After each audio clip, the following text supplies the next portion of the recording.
영상을 시청 및 청취해 주시는 모든 분들 안녕하십니까? 오늘 말씀은요. 갈라디아서 2장 4절입니다. 제가 읽도록 하겠습니다. 이는 가만히 들어온 거짓 형제들 때문이라. 그들이 가만히 들어온 것은 그리스도 예수 안에서 우리가 가진 자유를 엿보고 우리를 종으로 삼고자 함이로되. 아멘. 자, 예수님 안에서 누리는 이 자유함을 다시 유대인들의 관습대로, 격식대로, 형식대로 묶으려고 들어온 사람들이 있었다라는 것입니다. 그때 당시에도. 여러분, 이 자유함이라는 거 참 중요하죠. 진리를 알지니 진리가 너희를 자유케 하리라. 예수님을 믿어서 어떠한 마음 가운데 해방감, 후련함, 이 자유함을 느끼게 되는 거, 갖게 되는 건 굉장히 중요한데 그렇게 이야기하는 사람들이 많습니다. 수고한 무거운 짐을 나 홀로 지고 있는데 거기다 더 무거운 짐을 얹게 된다. 교회에 가서 자유함을 느끼는 게 아니라 더 짐만 짊어진다. 자유가 박탈당한다. 이렇게 이야기하는 경우가 많죠. 그리고 민족적 연약함도 있는 것 같습니다. 어떠한 자유함이 주어지면은 이거를 누릴 줄 모르고 즐길 줄 모른다. 그래서 스스로를 구속시켜야 뭔가 돌아가는 것 같고, 그리고 무언가를 하고 있어야 편안함을 느끼는 경우들이 굉장히 많습니다. 그래서 이 자유를 원하면서도 막상 이 자유함이 주어지게 되면은 자유를 어떻게 써야 될지를 몰라서 누군가가 나의 자유를 구속해 주세요, 박탈해 주세요를 더 원하는 성향도 한국적 성향이 있는, 한국적 배경을 갖고 있는 하나님의 자녀들에게 쉽게 발견되는 부분들이 아닌가라는 생각을 하기도 하는 것이죠. 그죠? 이 초대교회 내에서 항시 이방인과 유대인들의 갈등이 벌어질 상황들이 많았을 듯 싶습니다. 그잖아요. 서로에 대해서 약간 좀 불편하게 바라보는 이러한 부분들.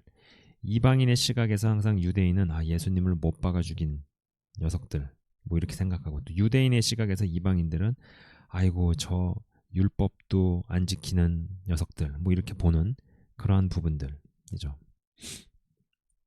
이 갈라디아에서는요, 유대인들의 방식을 은근스럽게 고집해서 무언가 짐지우려는 사람들이 많았을 것이기에 사도 바울이 저러한 이야기를 했을 듯 싶다라는 것입니다. 자, 오늘은요, 약간 다른 관점에서 이야기해 보고자 합니다. 교회 안에 이 가만히 들어온 거짓 형제들에 해당하는 것들이 있습니다. 은연중에 슬쩍 몰래 들어와 가지고 자리를 잡습니다. 털을 잡습니다. 근데 한꺼번에 짧은 시간에 뭘 해버리면 안 되니까 5cm, 5mm 전략을 쓰는 거죠. 피아노를, 오른쪽에 있는 피아노를 왼쪽으로 옮기는데 하루에 5mm씩 움직입니다. 또 그 다음날도 5mm, 5mm, 5mm, 5mm, 5mm, 5mm. 이게 10년, 20년, 30년이 쌓이면은요, 모든 사람들이 인지하지도 못하고 신경도 못 쓴 사이에 어느새 피아노가 이쪽에 와 있는 거예요. 뭐 약간 이러한 전략이랄까요? 이 성경의 것이 교회 안의 바른 가치들이 세상으로 흩어져 들어가 흩어지는 교회를 일으키고 빛과 소금의 역할을 해내고 세상의 영역들의 크리스찬들의 가치 구현과 건강한 영향력 행사가 일어나야 하는데 그 반대로 해왔다라는 겁니다. 여러분이 굉장히 중요한 이야기예요. 그러니까는 성경의 가치들이 있잖아요. 이 성경의 가치들, 그런 것이 세상 속으로 들어가서, 아니 저기 공산당을 하는 그런 애들도, 이 안토니오 그람시 같은 애들도 자신의 사상을 진지전이라 그래가지고 언론, 뭐 법원, 그 다음에 출판, 검사, 판사, 무슨 이게 법원이라든지 아니면 경찰, 그 다음에 뭐 정부기관, 언론 매체, 출판 매체, 노동계, 이런 데들을 다 장악을 해버리잖아요. 그런 식으로 흩어지는 교회를 그렇게 그네들은 구현을 하는데, 그네들도 구현을 하는데, 우리는 성경의 가치들을 정말로 세상 속으로 흩어져 들어가서 흩어지는 교회를 일으키고 빛과 소금의 역할을 해내고 세상의 영역들의 크리스찬들의 가치 구현과 움직이는 교회, 또 그 다음에 바른 영향력 행사를 하는 이러한 부분들이 있었어야 되는데 그 반대로 해왔다라는 겁니다. 오랜 시간을. 이 대표적인 것이요, 여러 사례들이 있지만 이 대표적인 것으로서 이 비즈니스적인 접근을 교회 성장 모델에 접목을 시킵니다. 일단 이 대형화에 성공을 한 교회들은요, 프랜차이즈 본사와 같은 역할을 합니다. 일단 하나가 대형화에 성공을 한 교회들은 프랜차이즈 본사와 같은 역할을 해요. 그래서 이 프랜차이즈 회사가 상권 분석을 하듯이 본사 교회는 지역을 분석을 해서 새로운 가맹점 교회를 개척을 합니다. 거대 자본을 들여서 입지, 시설, 공간 뭐 하나 빠질 게 없죠. 당연히 여기서 물량으로 치기 때문에 작은 교회들은 뭐 어떻게 비벼볼 수가 없습니다. 마치 어떠한 지역에 큰 마트가 하나 거대 자본을 얻고 마트가 들어가면은 그 다음에 동네 슈퍼 가게만 다 죽어나가듯이 그런 일들이 벌어지는 거죠. 그리고 본부 교회에서 담당 목사를 보내죠. 여러분, 담임 목사가 아니고 담당 목사입니다. 담임 목회자가 아니에요. 그리고 이 담당 목사, 이거 굉장히 다른 겁니다. 담당 목사랑 담임 목사는요 완전 다른 개념이에요. 이 담당 목사를 보내고 2년간 로테이션으로 돌립니다. 그리고 또 딴 데로 보내요. 왜 그렇게 하겠어요? 혹시라도 성도들 데리고 나가서 개척이라도 할까봐 아예 그거를 사전에 방지를 하는 겁니다. 그리고 이 가맹점 교회에서 거치는 헌금은 이제 본부 교회로 상납을 합니다. 그래서 이 담당 목사는 자율적으로 해볼 수 있는 게 아무것도 없죠. 그리고 이런 프랜차이즈 교회가 들어오면 지역 교회들은 죽어나가죠. 아까도 말씀드렸다시피 골목 상권에 대기업이 물량으로 치고 들어오는 거랑 아주 많이 비슷한 개념이라고 보시면 됩니다. 그렇다 보니 이 담당 목사는 속마음으로도 나는 어차피 여기에 이방인 2년 있다가 또 다른 데로 로테이션해서 가는 그러한 팔자 운명 뭐 이렇게 생각을 하니 영적 지도자라는 사람이 뭐 양떼를 위해서 헌신할 마음을 먹을 수도 없고 여기는 그냥 내 커리어에 있어서 일종의 이제 지나가는 구간이라는 생각만 합니다. 여러분, 그러한 생각이 딱 자리를 잡고 있는데 어떠한 양떼를 위해서 내가 이 양떼와 끝까지 함께 하리라, 내가 이 양떼를 위해서 끝까지 헌신을 하리라, 이런 마음을 구조적으로 가질 수가 없죠. 양떼로 보이겠어요? 그냥 어떤 수단으로밖에 보지 않겠습니까? 이러한 구조에서 뭐 내가 한 일도 할 것이요 나보다 더 큰 일도 하리라는 하나님의 말씀이 성취될 수 있을 거라 보십니까? 내가 한 일도 할 것이요 전자는 가능해도 나보다 더 큰 일도 하리니 후자는 어림도 없다라는 겁니다. 후자의 말씀은요 저러한 구조에서 머무는 한 나오지 않는다라는 거예요. 그리고 설령 그러한 싹이 보이기라도 하면 온갖 방법으로 죽입니다. 그래서 본부 교회의 당회장 목사 밑으로는 자기보다 못한 부교역자들 혹은 자기 같은 부교역자들만 득식을 댑니다. 안 그런 사람은 이 구조에서 나와가지고 개척을 해서 바닥부터 사역을 일으키든 뭐 그러한 식으로 가게 되죠. 이 세상의 마케팅, 특히 이 비즈니스 개념이 가만히 들어온 거짓 형제들처럼 수십 년 전부터 들어와 또아리를 치고 꽈리를 치고 점령에 성공을 했습니다. 자, 이 본문 대목에 우리를 종으로 삼고자 함이로되 라는 대목이 있었습니다. 제가 한번 다시 돌아가 볼게요. 우리를 이제 중간 지점, 우리가 가진 자유를 엿보고 우리를 종으로 삼고자 함이로되 라는 대목이 있습니다. 여러분, 이 사역자든 성도든 교회에 가서 이 자유함을 느끼고 경험하는 게 정말 어렵다고 말씀을 드렸어요. 특별히 한국적 배경을 갖고 있는 분들에게 어떠한 자유함을 맛본다는 것. 정작 그렇게 자유를 원하면서 자유가 주어지면은 이 자유를 어떻게 써야 할지를 몰라서 누가 내 자유를 좀 구속해줬으면 좋겠어요. 내가 내릴 결정을 좀 저 능력 있어 보이는 저 사람이 인도자가 지도자가 대신 내려줬으면 좋겠어요. 이러한 성향들이 있다고 말씀을 드렸죠. 그런 어떤 민족적 특성이 있어서 그런지 인구도 적은 나라에 왜 이렇게 이단이 많고 그리고 왜 이렇게 뭐 재림 예수가 많은지 그래서 많나? 뭐 그런 생각도 좀 해보게 되는 거죠. 진리를 알면 알수록 자유케 되는 기분이 아니라 짐만 잔뜩 지게 되는 이러한 기분. 자, 여러분, 어떤 담임 목사가 있습니다. 많은 사역자들을 거느립니다. 진짜 많은 사역자들을 거느려요. 특별히 찬양에 특화되어 있는 사역자들을 거느립니다. 뭐 그것이 다윗의 장막을 표방하는 것인지 아니면은 뭐 모세의 장막을 표방하는 것인지, 아무튼 다윗이 레위 지파의 사람들을 세워서 찬양을 계속 끊어지지 않게 한 것이 뭐 좋았던 것인지, 약간 그런 것들을 표방을 합니다. 그러나 여러분, 이 다윗은 왕이었잖아요. 그리고 이 고대 시대의 왕은요, 또 이게 무슨 의미하냐면은 어마어마한 부자란 뜻이에요. 그리고 여러분, 이 다윗이라는 사람은 직함이 많았죠. 문학가이고 시인이고 목동 군인, 뭐 선지자, 이런 것들이 다 포함되는 사람이었고, 아까 말씀드렸다시피 엄청난 부자라는 거. 솔로몬에게 성전 재료를 준비해 줄 때 다른 재료들 다 빼고 금만 10만 달란트였어요. 금만 10만 달란트. 예, 현재 시세로도요, 그거는 조단위입니다. 조단위. 그러니까 조단위 부자였습니다. 그 다음에 솔로몬은 다윗을 넘는 부자였고, 다윗 자체도 어마어마한 부자였다라는 거.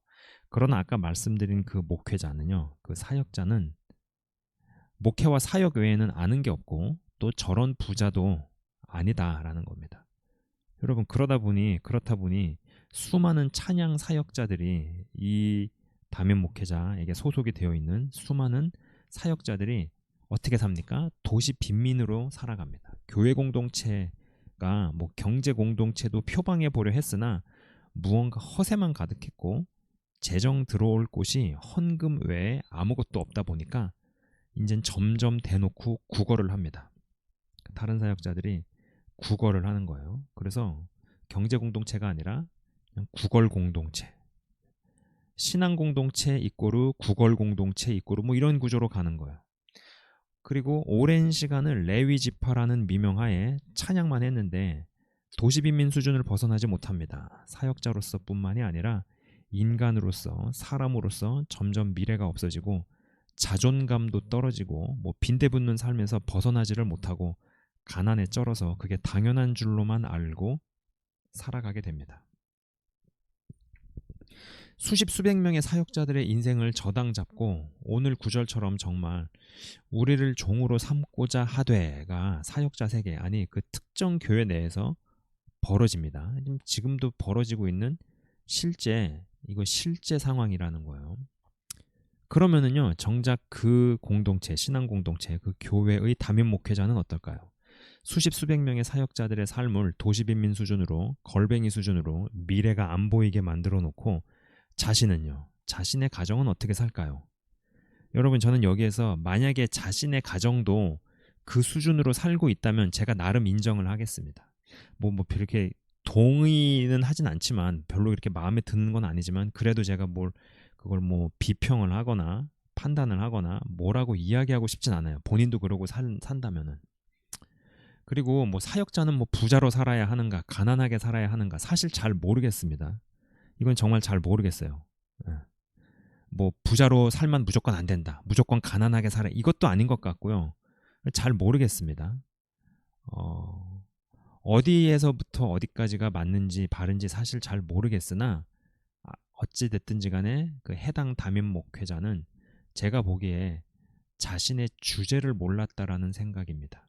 자신의 주제를 몰랐다는 생각이고, 사역 공동체와 경제 공동체, 신앙 공동체를 합친 모델을 나름 구사해 본 모양이었는가 본데, 본인은 다윗이 아니었고, 그리고 이상한 구조에서 사역자들만 비정상적으로 많아져서 그냥 구걸 공동체가 된 듯 싶다는 것이죠.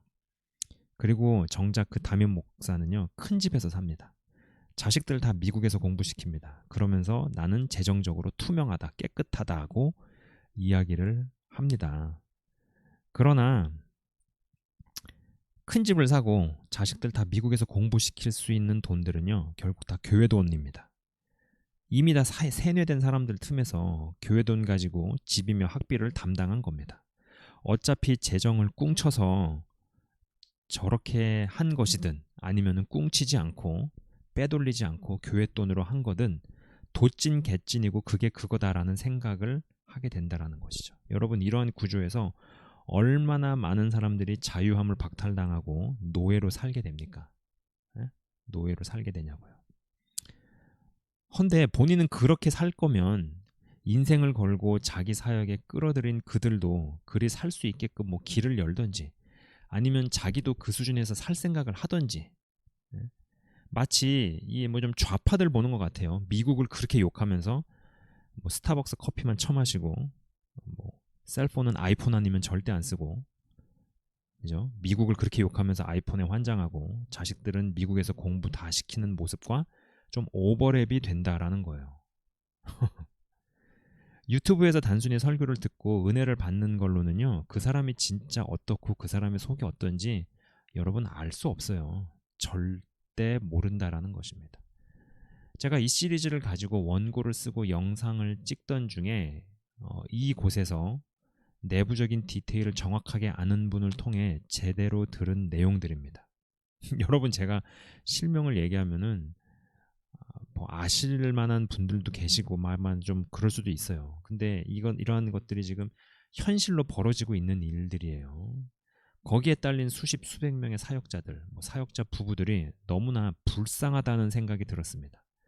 사회에서 할 수 있는 게 이제 아무것도 없습니다. 이미 그 생활에 쩔을 대로 쩔어들어서 젖어버려서 뭐 바꾸지도 않고 바뀔 수도 없고 뭐 그렇게 되는 거죠. 이제 이렇게 되면서 뭐 어떻게 나오겠어요? 가난을 훈장으로 생각을 하거나 고생하는 것을 무슨 영성으로 생각을 한다든지 뭐 하는 이런 여러 어떠한 병폐들 이러한 것들이 막 등장을 하지 않겠습니까?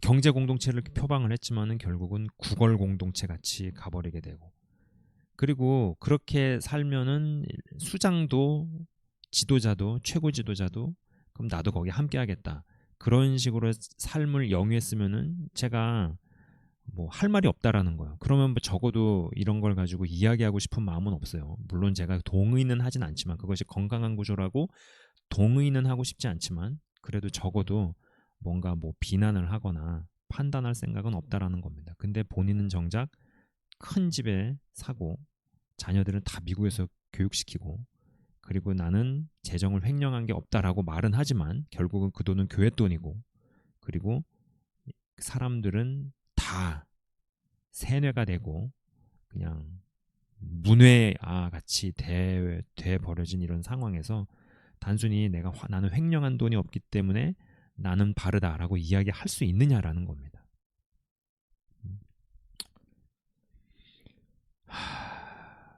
자, 아까도 말씀드렸어요. 이러한 상황에서 거기에 속해 있는 다른 부교육자들이나 사역자들 자신을 어떻게 지키려고 할까요? 가난을 아까도 말씀드렸다시피 가난을 영성으로 포장을 하고요. 자신을 특별한 부르심으로 포장을 하고요. 그리고 기대고 빈대붙고 신세지는 것을 당연하게 생각하고 뭐 이러한 일들이 벌어진다. 그리고 온갖 병폐들이 다 튀어나옵니다. 여기에 멀쩡히 직장 잘 다니다가 그럴싸한 말에 속아 넘어온 이들도 있습니다. 뭐 답답하다 못해 이제 화가 날 지경이에요. 그런 얘기를 들으면. 세상의 빛과 소금이 되라는 구절도 있는데 제가 볼 때는 자기 사역에 끌어들이려고 한 사람의 인생을 망쳐버린 걸로밖에는 안 보입니다. 다윗은 왕이었고 그것도 고대 시대의 왕이었기 때문에 어마어마한 부가 있어서 수많은 레위 지파들의 경비를 감당하는 게 가능했습니다. 그러나 해당 케이스의 목사는 제가 볼 때 사역 빼고는 아무것도 모르는 사람입니다. 허세가 좀 가득했다라는 생각인 거죠. 그렇다면 그 담임 목사는 타 분야의 지식들과 전문성에 대해 배우고 익히려는 마음이 있었을까요? 영성과 전문성 있는 자를 인정할까요? 아닐 가능성이 크다. 저는 그렇게 생각을 합니다.